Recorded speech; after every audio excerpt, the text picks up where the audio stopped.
Hello, everyone. Thank you so much for joining us for another weekly wrap-up. My name is Jeremy Kronemeyer. I'm Operations Manager for Wickham Financial Group.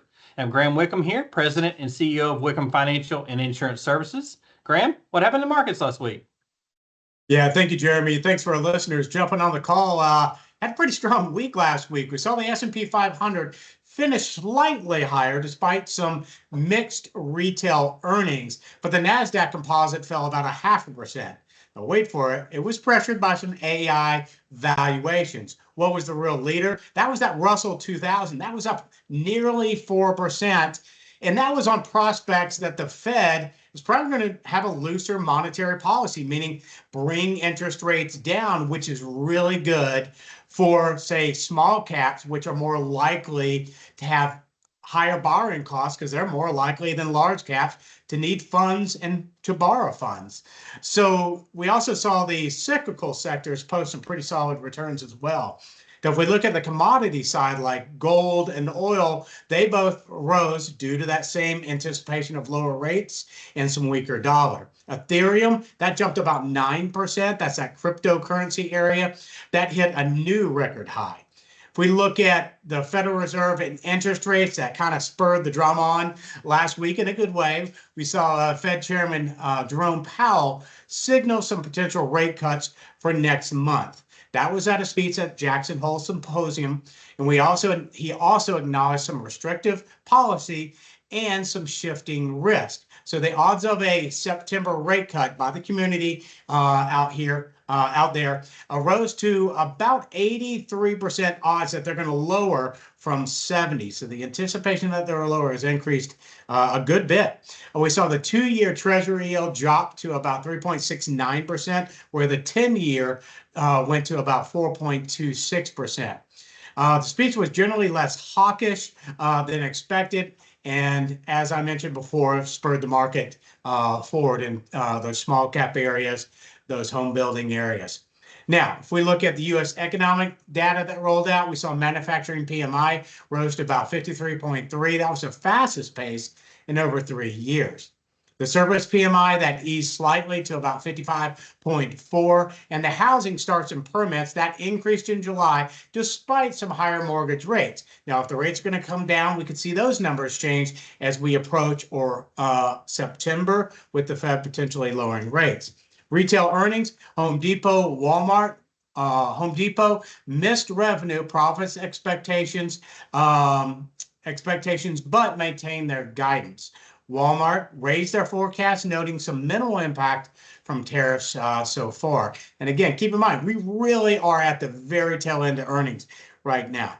If we look at the international markets, we saw Germany in the Eurozone. New orders rose for the first time in over a year. Manufacturing PMI hit a 3-year high. With the UK, we saw composite PMI surge to about 53, where inflation rose to 3.8% year over year, where their services inflation hit 5% year over year.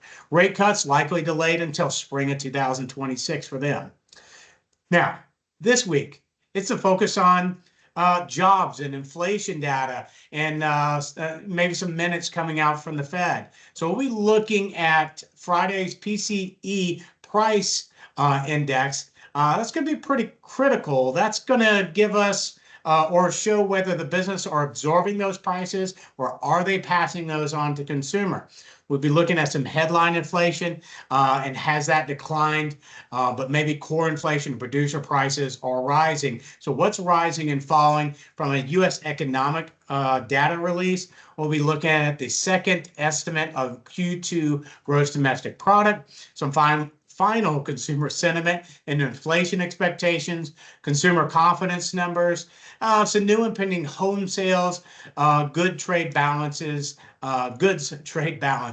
Now, corporate earnings, as I mentioned before, that is really towards the end, but we're going to leave with a bang. This is NVIDIA. I mean, $4 trillion company. I think the largest company, maybe battling it out with Microsoft right now as the largest company. They're coming out with earnings Wednesday night after the close, and that's going to set the tone, not just for the tech sector, but that could set the tone for the market in terms of, is it going to continue to rally from here? Could we see a little bit of pause, or Is nobody going to move the needle? We'll just have to wait and see. But from an international front, we'll get some inflation data from the Eurozone, Japan, Australia. And then we got some central bank speak coming out from the Reserve Bank of Australia and then the European Central Bank. And Jeremy? Well, Graham, I had a question. You had mentioned that, Chairman Powell spoke last week and signaled maybe a possible rate cut coming up for the September meetings. What do you see if that happens? What do you see how it'll affect some of the sectors of the markets? Yeah, I think we got to look at what rallied the most last week based off of that interpretation. He didn't say he would. He just inferred, or at least we wanted to see that he might, or the Fed might be lowering rates. So you saw small caps really rally really strong. They've been the big laggard. They've been a big leader, especially last week coming back from their lows, since large caps led, because they're less likely to need to borrow funds to fund their operations, whereas small caps are more likely to need funds and could potentially be negatively affected by higher borrowing costs. Also think about retail. Think about maybe some commodity, also home builders. So all of those can be positively affected if we're not looking at a dramatically slowing economy, but maybe just rates coming down. And I think that's what we saw last week.